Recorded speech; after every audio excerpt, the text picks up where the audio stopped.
I just want to point it out. Bravo 5, he's flying in the jet. We got to show that first-person jet gameplay. So there you see it, guys, right there in all its glory. A moment of silence for the jet. All right, that's it. So now there you can see actually what he has equipped on the jet as well, which is pretty cool in the third-person view. And yeah, he's going to do a little flip here, a little flippity flip. Dual barrel roll. I guess not. Okay. This guy's going to come and he's going to tear someone apart. Yeah, he's going to be pushing in here now. Again, he's going to be flying the J-20 is on the Chinese side. Wow. Yep, and another cool thing, actually, that my favorite, I was talking about it before, but, you know, there's just a lot of different little things that you can toggle in and out, like, you know, the Alpha and Bravo stuff. If you don't want to have it there, you can actually toggle that out, which is pretty cool, too. So, but, you know, for the sake of this, we want to see who's doing really well. And on the blue team, Delta Squad's actually doing quite solid. They're right now sitting 13 and 3 deaths. On the other side, Delta Squad, of course, on the gold team, they're doing well too at 12 and 9. So overall, you can get an idea what squad's performing, what squad is really helping out here. But I was actually following the jet guy. He ended up getting taken out. He took care of that one, Corey. Well, who are you looking at right now? We're taking a look here at Alpha 10. He's currently 10 and 1 overall. What? This guy's a beast. Which is probably the reason why. Chilling in this boat right now. He's just. Well, again, one of the things that Lars and I discussed is how effective is the amphibious vehicles really going to be in this game. Yep. And so just kind of looking at it, I mean, look at this. It's definitely efficient. You can see how they're just kind of going from beach to beach, and you realize, hey, being shot at. And if you didn't see there at E3 for Siege of Shanghai, one of the quickest ways to exit out. Well, yeah, it's a jet ski. Yeah, without a doubt. That is so cool, man. It just, I still brings a smile to my face every time I see it. But yeah, and another, you know, cool thing that I'm seeing here as well in the third-person view of Alpha 10 is the movement, right? So like when his legs move, they really are like reacting to the environment as opposed to just being like static, you know, like just movements in general. It kind of has like a really good touch to it. That's just something I pointed out or something I noticed. But yeah, actually, Alpha 10's using a sniper rifle. He's actually using the CSLR-4, but you're taking a look at someone in the Z1W, or excuse me, Z11W. That is Bravo 20, taking some fire here. He's in a little bird, seeing if see if he can pick up a kill here. He's at so far Bravo 20. Bravo 20. He actually is 0 and 0.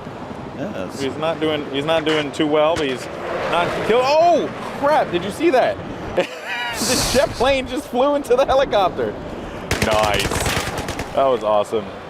Let's go and hop on board here. That was so cool. Corey just laughs at me. Like, don't laugh at me, man. That was awesome.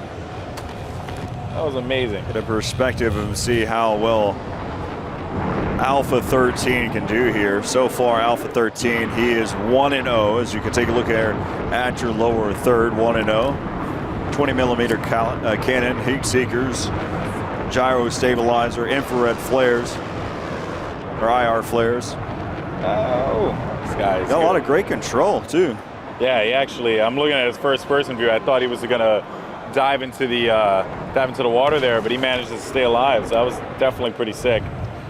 And you know, I do like the, you know, because I'm not much of the, if I get into a plane, I die, period. I mean, that's just usually what ends up happening. But this guy seems to just have some stupendous control of this particular vessel right now. Like, he's just, you know, and that's the thing, right? When you have a good pilot, they really do change the map. And there you can see the dynamic weather effects now coming into place here as it's getting all over his window as well. So that's the other thing, right? I mean, I don't think it's going to block his view all that much, but it's just those like little tiny effects that you can see there.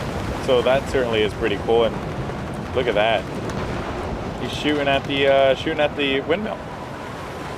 And again, one of the things you'd mentioned as time goes through, you can see that this windmill is starting to fall. That jet's actually trying to help it. But now as the time is continuing to pass, here we go. This windmill will continue to fall little by little, and then that ship will be released. It's still afloat, so still effective here. Yeah, and also the water effects, do impact boats as well, if I'm correct, because the big waves that flow around through the island, if you're trying to, get good maneuvering, if you have these big waves coming through, so it impacts the map, in more ways than one, besides just this really cool Levolution effect that goes down, also just using the map itself. If you want to jet ski your way out of there, you might have to wrestle with some pretty aggressive waters because of the rainstorm. So lots of cool things there to soak in for sure. And there you can see actually E, which is the shipwreck. That's staying right there. That's not going to move. It's the boat that's right in front of you. That's the one that as soon as this windmill does go down, and actually it should be happening any second. There you see it right there. And now the boat makes its way in. Just there you go. You got to get cinematic with it, Corey.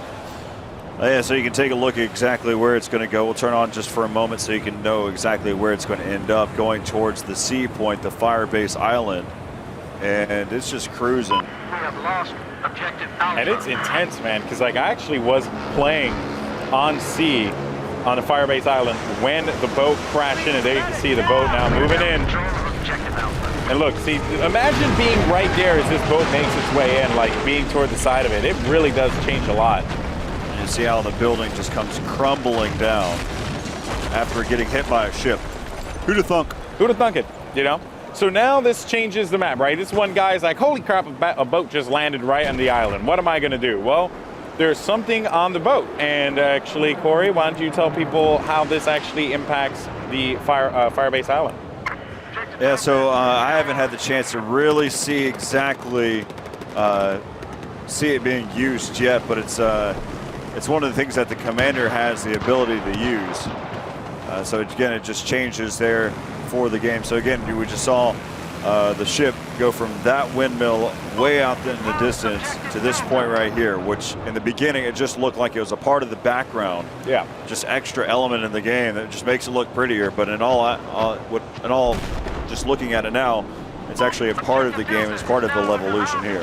That's right, and you also gain access to an anti-air gun as well through the boat. So that's a pretty big change there. That's there you can see right there, that anti-air gun. You get access to it, but you have to control the island. You have to control C in order for you to access it. Again, it's a commander feature. We haven't really seen it used just yet, but it is a commander feature. You have to have that control, and it is awesome. So just like in the way, in the last, Siege of Shanghai, the way that it really changed the map, this one also changes the map because it also blocks off this portion of the map here, because the seaside, it blocks it off quite a bit here from incoming fire from B. So that does change the element of the map and makes it rather different, which is pretty cool. I believe it's B that that the shots come down from. Yeah, it's B. So again, lots of cool stuff there. Take a look here. You can see that these players are going to be up here on top of the roof of that broken building. They've actually given a lot of cover fire for their teammates, just trying to clear out that sea point. The guy below them too. And there is a player that you mentioned that is right below them that actually may be taken out here in just a moment. Again, there's just this nice little firefight action that's happening here. And they have, maybe that player might actually be stuck inside of the building. No, yeah, actually, they went after him. They chased him down, and they saw that he was there. He popped up and went for the kill. So good stuff there by that group. C now completely into control of the blue team, as D, which is going to be right across from them, that has still some players on gold team that are trying to hold it down. Yeah, so the Chinese again having control now. If we take a look at the overview, you can see that you've got currently the A, B is contested currently. C belongs to, so A and C belong to the Russians, and then D and E belong to the Chinese. As we just kind of take a look at the overall, we'll go ahead and hop back in here with Alpha 13, who's going to be the pilot here for this jet.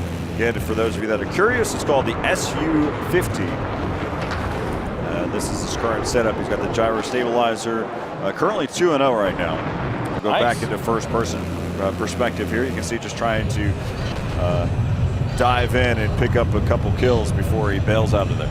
Yeah, I mean, when you have a jet, you are pretty much a target in the sky there, especially for anti-air weaponry, just like what we saw there on sea. But fortunately for them, they do control that. So now a lot of pressure is going to be applied here on the east side shipwreck as this guy Alpha 13 is going to have to drop back and get another good pass on it again, which it seems like he was going to try and get. There you can see the other carrier. That's where the Russian team spawns, the blue team. They end up spawning in that area, but yeah, who are you taking a look at now, Corey? Now we hop on board here with Alpha 20, which is currently in this anti-air. Ooh, nice. Actually see this here. So yeah, he's actually going to be in the 9K22 Tunguska. There you go. Tunguska M. Say that 5 times fast, Corey. I dare you. Not going to happen. There you go.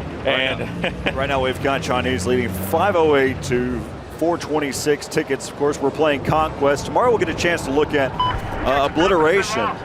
That's right. Which we have, both teams have 3 points.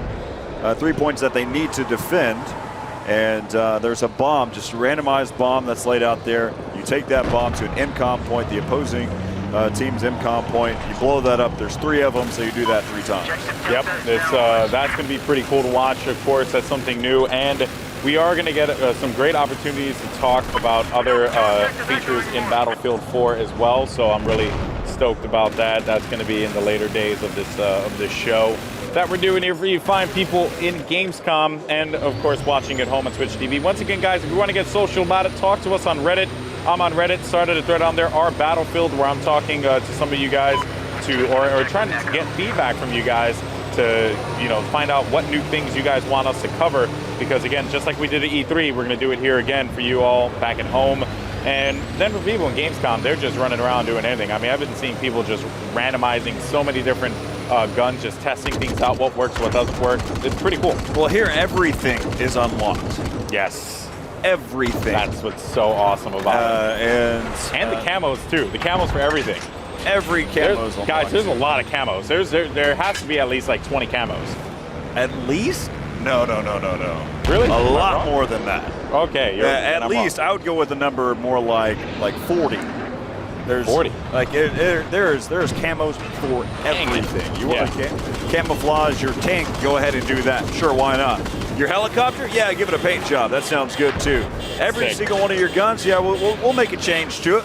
That tiger, that Crimson Tiger looks good on it. We'll go ahead and put that on there. All these different things. Have a field day with it. Yeah.